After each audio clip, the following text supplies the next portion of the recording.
My Karachi Through My Eyes by Shahida Parveen. Like all children, the journey by train was very pleasant and enjoyable for Sheila.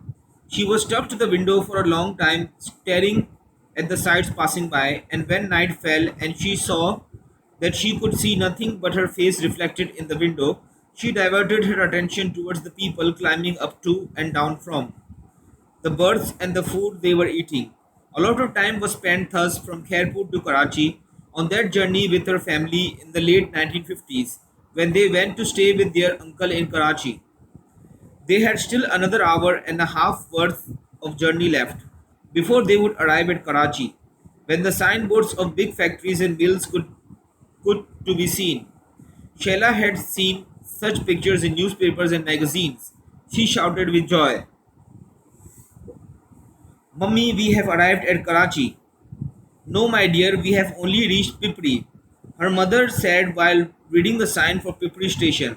The train passed Landi, Malir, Drig Road, and at last stopped gracefully at the splendid railway station of Karachi, Kent.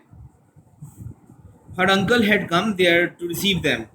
The luggage was put in a taxi by a coolie. Sheila saw such wide roads for the first time. Cars, buses, rickshaws, and taxis were moving along the wide roads. There was no throng of people in those days, like there is today. People were sitting inside the buses, not on their roofs. When Sheila saw a red double decker bus, she became very excited. After a short while, they reached home. Her uncle had arranged for a quarter in front of Aisha Badani in Abyssinia Lines. There were two rows of neat and clean quarters. Almost all the residents of the quarters had grown hedges of fragrant flowers, which made the whole atmosphere fragrant. The neighbors had prepared a meal for the guest. All the people gathered together at mealtime.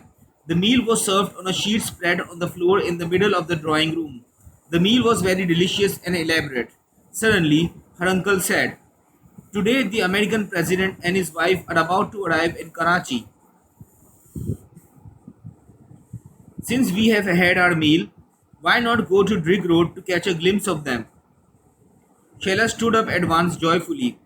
"The President of the USA and his wife are very beautiful." "You are right, they are very beautiful," her uncle said. All of them left for Drig Road on foot.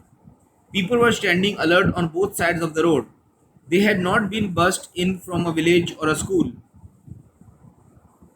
They had come to receive the guest of their own accord and were standing there with strict discipline.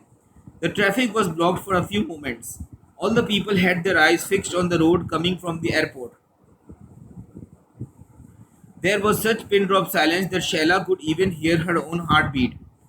The roar of a motorcycle broke the silence. Then another motorcycle came. Then a third motorcycle. Then a car followed by an open jeep, which was being driven very slowly.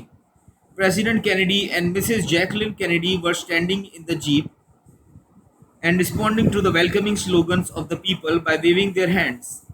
Sheila had cut out pictures of Mrs. Jacqueline Kennedy from newspapers. When she saw her very close up, she felt as if she was smiling at her. This magical scene lasted for 15 or 20 minutes. Then the traffic became normal and all the people returned to their homes.